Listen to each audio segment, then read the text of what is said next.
가장 처음에 하게 되는 게 이제 딜 소싱이라는 거예요. 투자 대상을 찾는 건데 그 과정은 개인마다 다르겠지만 굉장히 빨리 하는 사람도 있고 투자하기 직전에 하는 사람도 있을 것 같아요. 이게 결혼으로 좀 비유하자 그러면은 연애를 굉장히 많이 하면서 나는 이런 사람이랑 언젠가 결혼을 할 거야 라고 계속 이렇게 바텀업으로 접근하다가 한 사람이랑 하는 경우도 있고 딱 뭐 직전에 소개팅이거나 선 보거나 해서 딱 하는 경우도 있을 텐데 모든 게 좀 딜소싱의 과정이라고 좀 생각이 됐었습니다. 그렇게 해서 딜소싱을 해서 투자의 회사를 찾았다고 하면은 투자의 관건이라고 하는 투심위가 있는데요. 투자심의위원회인데 저희가 투자를 할 때는 회사 내부에서 이 투심위를 통과를 해야 이 회사를 투자를 할 수가 있거든요. 저희 결혼 과정에서라고 하면은 부모님께 결혼 허락을 받는 중대한 관문이 남아 있습니다. 이 부분의 어려움은 승현 팀장님이 많이 아실 것 같은데 좀 설명해 주시겠어요? 이게 투자랑 좀 비슷하면서도 좀 다른 점이 투심위를 2번을 해야 돼요. 투자하는 회사가 투자하는 대상에 할지 말지를 결정하는 게 투심위라면은 이게 이제 양가의 투심위를 다 통과를 해야 되는 이슈가 있는 거죠. 둘 다 쉽게 순조롭게 일정대로 진행이 되면 좋겠지만 그렇지가 않은 경우도 많거든요. 각자 하우스마다 좋아하는 포인트가 어떤 건지 피해야 되는 부분은 어떤 부분인지 이런 거를 사전에 한 팀이 돼서 공유를 굉장히 많이 하고 실제로 제가 결혼 허락을 받으러 갔을 때 지표를 좀 요구하셨어요. 네가 나중에 어떤 목표를 갖고 있느냐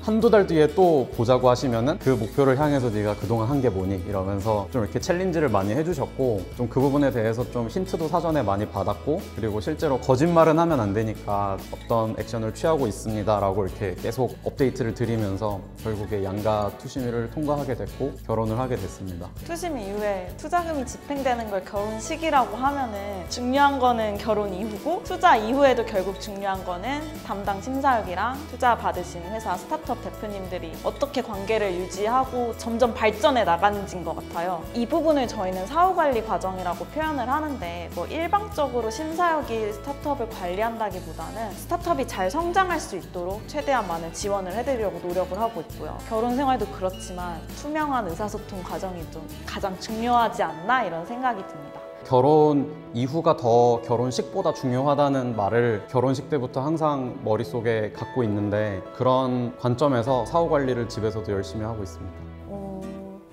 저는 BEP 달성을 위해서 이제 딱 수익성이 어떻다 이런 지표보다는 나중에 어쨌든 스타트업은 폭발적으로 성장을 해야 되는데 그때 이제 할 수 있는 기본기가 되는 그 회사만의 좀 코어 경쟁력이 될 만한 그런 지표를 쌓고 계시는지를 많이 보는데요. 커머스 기업 같은 경우에는 재구매율이라던가 이렇게 고객들을 락인할 수 있는 요소가 있는지 그런 걸 보고요. 최근에는 좀 제가 회사를 파악하기 위해 어떤 지표를 물어보기보다는 대표님들께서 어떤 지표를 중요하게 생각하고 계시는지를 좀 많이 보려고 하는 것 같아요. 그런 부분에 대해서 관점이라던가 방향성이 저랑 맞는 게 나중에 투자 이후에 사후 관리를 하거나 할 때도 결국 저랑 회사의 핏이 맞는지 안 맞는지의 지표가 되더라고요. 스테이지마다도 다르고 좀 섹터마다도 다르겠지만 저는 요새 좀 프리 A 정도를 많이 보고 있는 입장에서 거래액이나 뭐 매출 이런 좀 재무적인 지표보다는 이제 유저들의 실제 활동 지표, 뭐 인게이지먼트 이런 거를 많이 보게 되는 것 같아요. 단지 100명이더라도 이 100명이 얼마나 좀 탄탄한 고객이 될 수 있는가? 이런 관점에서 좀 많이 보는 것 같습니다.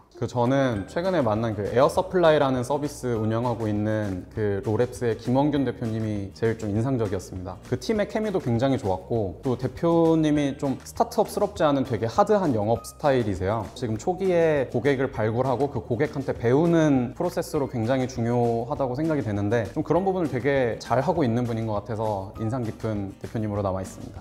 저는 그 한 분을 꼽기가 사실 너무 어려운 질문인데 그냥 좀 전반적으로 말씀드리자면은 스타트업 대표님들을 많이 만나면 만날수록 저희가 투자하는 분들은 되게 제한되어 있지만 그 투자한 분들이나 투자하지 않은 분들이나 직원들 월급을 밀리지 않기 위해서 노력하시는 모든 분들이 너무 존경스럽더라고요. 그리고 최근엔 제가 결혼을 하면서 또 인상 깊게 생각하는 부분이 예전에는 워낙 스타트업 대표님들이 회사에 올인을 하고 열정을 쏟으시다 보니까 가정이랑 양립이 가능한가 이제 그런 좀 걱정, 의문도 있었는데 최근에 보면서 이제 대표님으로서도 정말 열심히 최선을 다하시고 가정에서의 역할도 너무 충실하게 열심히 하시는 분들이 너무 좋은 롤모델 스타트업 대표님들이 많으세요. 그런 분들이 진짜 인상적인 것 같아요.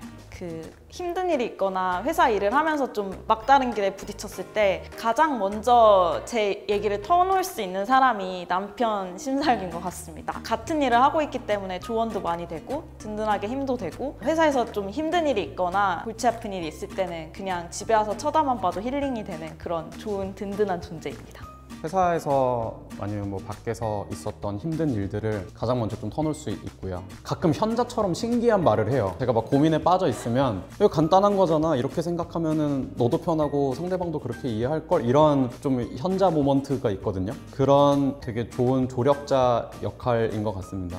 이런 개인적으로 움직이는 업계에서 굉장히 좋은 팀이 같이 있는 거라서 둘 다 각자 팀장이지만 서로 한 팀이 된 것 같아서 일할 때 굉장히 많이 의지가 됩니다. 네, VC 채널 구독자 여러분, 저희가 다니고 있는 트랜스링크 인베스트먼트는 좀 글로벌 진출 가능성이 있거나 글로벌 진출에 관심이 많은 초기 기업들 위주로 투자를 하고 있고요. 그래서 이 채널을 보시는 스타트업 대표님이 계시다면 저희한테 많은 연락을 주셨으면 좋겠습니다. 또 VC 채널도 많이 사랑해 주시고요. 앞으로도 되게 많은 심사위원분들이 또 꿀같은 정보를 들고 또 재밌는 이야기를 들고 찾아주신다고 하네요. 많이 응원해 주시고요. 지금까지 와이프 심사역 조희정이었습니다. 남편 심사역 서승현이었습니다. 감사합니다.